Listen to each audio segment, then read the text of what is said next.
What if I told you that everything you thought you knew about power, about your own rights, even about reality itself, was suddenly up for debate? Well, that was the absolute core of the Enlightenment. This was a period that didn't just change a few laws or borders, it fundamentally rewired how we think. Today, we're going to dive into how this incredible revolution of ideas completely reshaped the world we live in. So just think about that for a second. I mean, really, if you had a totally blank canvas, how would you build a society? Would you stick with the traditions that have been around for centuries, or would you trust pure, cold, hard reason to be your guide?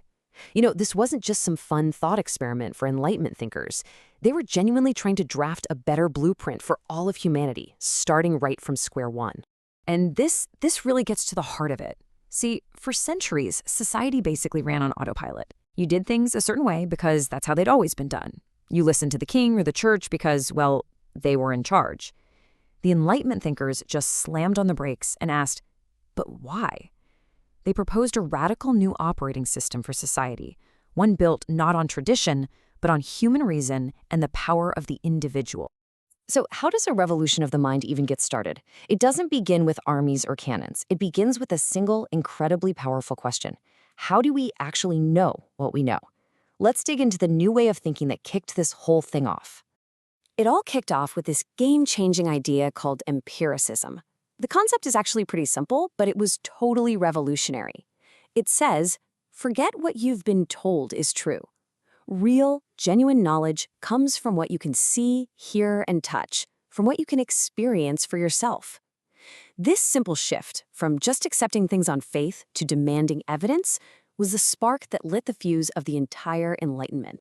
Okay, so once you start questioning where knowledge comes from, it's only a matter of time before you start questioning where power comes from.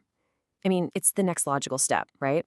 If truth isn't just handed down from on high, then why should power be? This line of thinking led to a complete top-to-bottom rethinking of what government is and what it should do. And that brings us to this huge debate over something called the social contract, that kind of invisible agreement between the people and their rulers. On one side, you had Thomas Hobbes. He looked at the chaos of his time and basically said, life without a strong ruler is nasty, brutish, and short. So people should willingly give up some freedom in exchange for safety. But then John Locke comes along and completely flips the script. He argued we're all born with natural rights to life, liberty, and property, and a government's only job is to protect those rights. And if it fails, the people can and should change it. Locke went even deeper with this idea of tabula rasa, which means blank slate. His theory was that nobody is born good or evil. We're all born as blank slates, and our experiences, our education, our environment, that's what shapes us into who we are. Now, this was a profoundly optimistic idea. It meant you could actually build a better society by creating better environments and educating better citizens. And then Jean-Jacques Rousseau took that idea of natural freedom and just ran with it. This quote says it all. He argued that it's society itself, with all its artificial rules and hierarchies, that puts us in chains. For Rousseau, the only government that had any right to exist was one that truly followed the general will, the collective good of the people, not just the whims of a powerful few.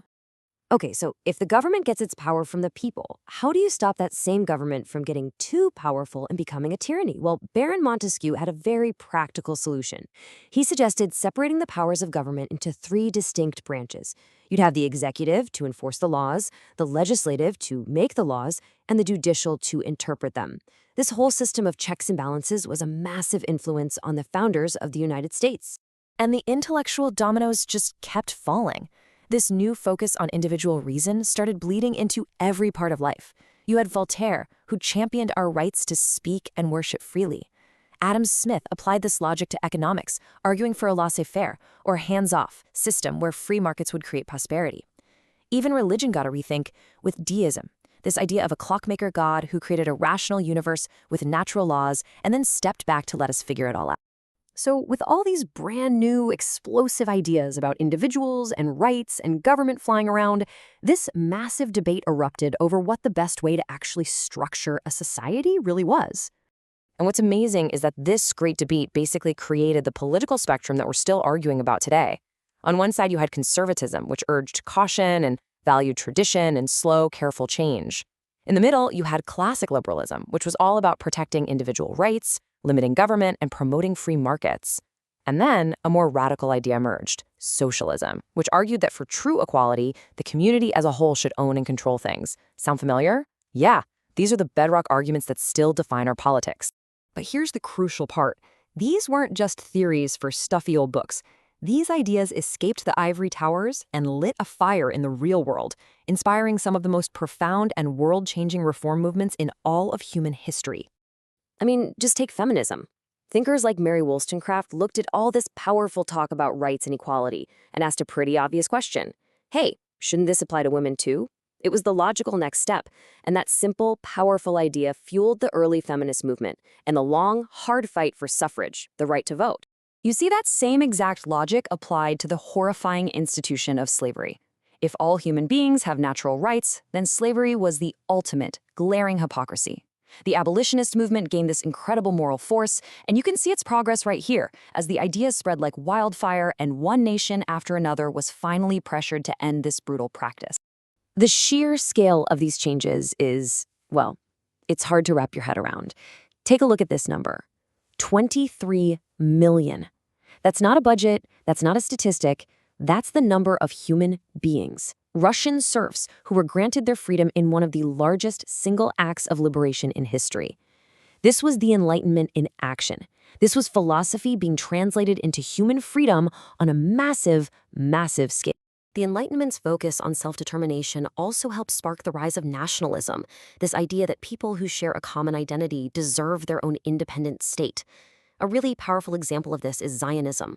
After centuries of persecution brought into sharp focus by injustices like the Dreyfus Affair in France, Theodor Herzl basically applied Enlightenment logic. He argued that the Jewish people as a nation had a right to a secure, self-governing homeland. So, when the dust finally settled from all of these revolutions and debates and reforms, what was left? What is the lasting legacy of this incredible period of human thought? Okay, let's pull it all together. The Enlightenment essentially handed us a new toolkit for making sense of the world, one based on reason and evidence. With that toolkit, we built our most important political ideas, like natural rights and the social contract. Those ideas provided the spark for revolutions that completely toppled old empires, and they were the fuel for the reform movements that extended basic rights to millions and millions of people. And this really is the most important takeaway of all. The Enlightenment isn't some dusty chapter in a history book. It's not over. Its questions are our questions. Every single time we debate the balance between individual freedom and public safety, or argue about the proper role of government, we are continuing the exact same conversation that these thinkers started centuries ago. The world they dared to imagine is the one we are still fighting to build every single day.